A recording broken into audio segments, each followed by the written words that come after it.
चौथ का त्योहार आने वाला था। रितिका देव के लिए करवा चौथ का व्रत रखना चाहती थी, लेकिन रितिका कुंवारी थी। ऐसे में रितिका ने करवा चौथ का व्रत कैसे रखा, चलिए देखते हैं। रितिका और देव एक साथ कॉलेज में पढ़ते थे। देव बहुत सरल स्वभाव का लड़का था। वो हमेशा जरूरतमंदों की बढ़ चढ़कर मदद किया करता। देव के इसी स्वभाव ने रितिका का दिल जीत लिया था और वो मन ही मन देव को चाहने लगी थी। करवा चौथ का त्योहार आने वाला था। रितिका ने देखा घर में उसकी माँ और भाभी करवा चौथ की तैयारियां कर रही थी। रितिका के मन में भी करवा चौथ का व्रत करने की इच्छा जाग उठी। मैं भी देव के लिए करवा चौथ का व्रत करूंगी, लेकिन अगर करवा चौथ वाले दिन मैं भूखी रहूंगी तो सबको शक हो जाएगा और मम्मी तो मुझे भूखा भी नहीं रहने देगी। क्या करूं यार। रितिका अपने मन की बात दूसरे दिन कॉलेज जाकर अपनी सहेली सुमन को बताती है। सुमन कॉलेज के हॉस्टल में रहती थी और रितिका की अच्छी सहेली थी। सुमन, मैं करवा चौथ का व्रत रखना चाहती हूँ। ओहो, करवा चौथ का व्रत, लेकिन किसके लिए? कौन है वो खुशनसीब? तू जानती है, एक ही है वो। कौन? देव? हाँ यार, देव। लेकिन तू व्रत रखेगी कैसे? अपने घर वालों को क्या बताएगी? और तूने देव को बताया? नहीं यार, मैंने देव को कुछ नहीं बताया। जिसके लिए करवा चौथ का व्रत रखेगी उसे ही नहीं बताया। तेरा व्रत कौन तुड़वाएगा? वो सब मैं कुछ नहीं जानती। मैं बस इतना जानती हूँ कि मैं देव को मन ही मन अपना जीवन साथी मान चुकी हूँ और उसकी सलामती के लिए मैं उसके लिए व्रत रखूंगी। ठीक है, लेकिन घर पर कैसे मैनेज करेगी? खाना नहीं खाएगी, पानी नहीं पिएगी तो आंटी सब समझ जाएंगी। इसीलिए तो तुझसे कह रही हूँ कि तू कुछ कर। देख, तू हॉस्टल में रहती है, तू करवा चौथ वाले दिन ना मुझे किसी बहाने से अपने हॉस्टल बुला ले। मैं सारा दिन तेरे हॉस्टल में रहकर व्रत कर लूंगी और शाम को घर चली जाऊंगी।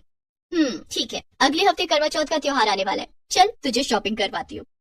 सुमन रितिका को मार्केट ले जाती है और करवा चौथ के लिए उसे लहंगा, चूड़ियां और मैचिंग की ज्वेलरी दिलाती है। उसके बाद दोनों सहेलियां अपने अपने घर आ जाती हैं। करवा चौथ को लेकर रितिका मन ही मन बहुत खुश थी। धीरे धीरे दिन बीत रहे थे और करवा चौथ नजदीक आ रहा था। करवा चौथ को बस एक दिन बाकी रह गया था।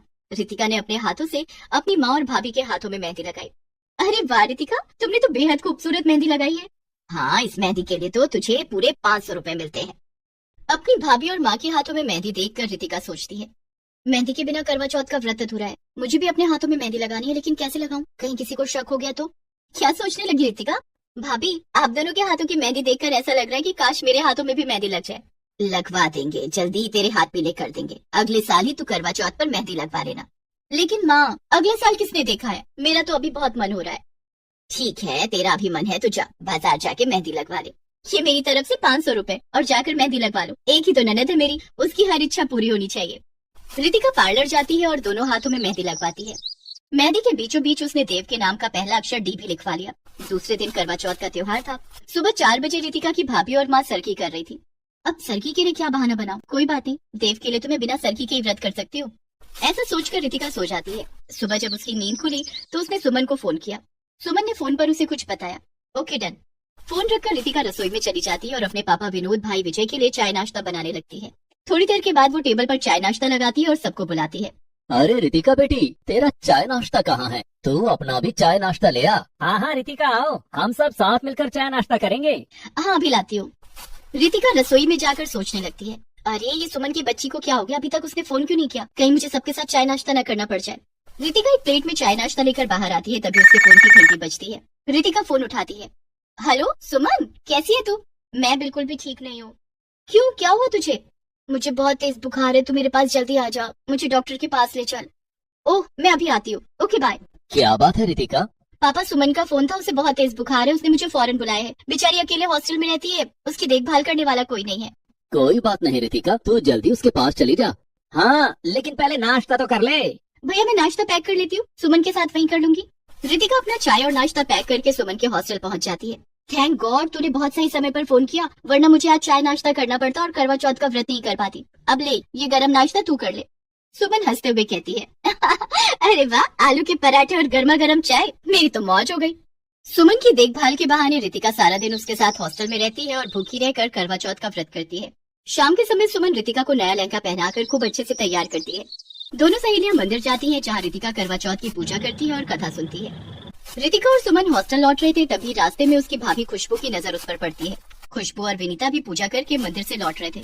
माँ जी, वो देखिए रितिका। खुशबू बहू, रितिका तो सुमन के हॉस्टल में है। सुमन बीमार है, उसकी देखभाल कर रही होगी। यहाँ तुझे रितिका कैसे नजर आ गई? तुझे जरूर कोई गलतफहमी हुई है। नहीं माँ जी, कोई गलतफहमी नहीं हुई है मुझे। ध्यान से देखिए, वो रितिका ही है, लाल रंग के लहंगे में। विनीता ने गौर से देखा तो वो सचमुच में रितिका ही थी, जो लाल रंग के लहंगे में किसी दुल्हन जैसी लग रही थी। हाँ, ये तो रितिका है, लेकिन ये यहाँ क्या कर रही है? माँ जी, रितिका करवा चौथ की पूजा करने मंदिर आई थी। क्या? करवा चौथ की पूजा? तो क्या रितिका ने करवा चौथ का व्रत रखा है? हाँ माँ जी, मुझे तो कुछ ऐसा ही लग रहा है।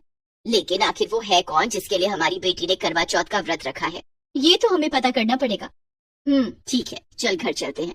उधर रितिका और सुमन हॉस्टल पहुंच चुके थे। इधर विनीता और खुशबू भी घर पहुंच चुके थे। अच्छा सुमन, अब मैं चलती हूँ। तेरी वजह से मेरा करवा चौथ का व्रत पूरा हो गया। थैंक यू यार।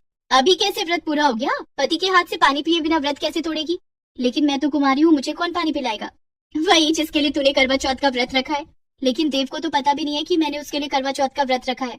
चल छत पर चलकर देखते हैं चांद निकला कि नहीं। तू चांद देखकर अपना व्रत तोड़ लेना। सुमन रितिका को हॉस्टल की छत पर ले जाती है। वहाँ जाकर रितिका चौंक जाती है।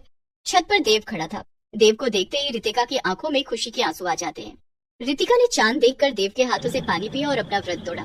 Thank you Dev. Thank you तो मुझे बोलना चाहिए रितिका, तुमने मेरे लिए करवा चौथ का व्रत रखा। I am so lucky. लेकिन तुम्हें कैसे पता चला? मुझे सुमन ने सब बता दिया था। रितिका और देव एक दूसरे के गले मिलते हैं और एक दूसरे से अपने प्यार का इजहार करते हैं। साथ जीने मरने की कस्में खाते हैं और साथ ही साथ सुमन का शुक्रिया अदा करते हैं। सुमन, आज तेरी वजह से मेरा करवा चौथ का व्रत सफल हो गया। तूने हम दोनों को मिलवाकर बहुत नेक काम किया है। लेकिन देव, तुम हॉस्टल की छत तक आए कैसे? सुमन का भाई बनकर। सुमन की तबीयत खराब थी ना, इसीलिए उससे मिलने आया था। देव की बात सुनकर सब जोर जोर से हंसने लगते हैं। चलो रितिका, मैं तुम्हें घर छोड़ देता हूँ। रितिका साधारण कपड़े पहनकर देव की बाइक पर बैठ जाती है और देव उसे उसके घर छोड़ देता है।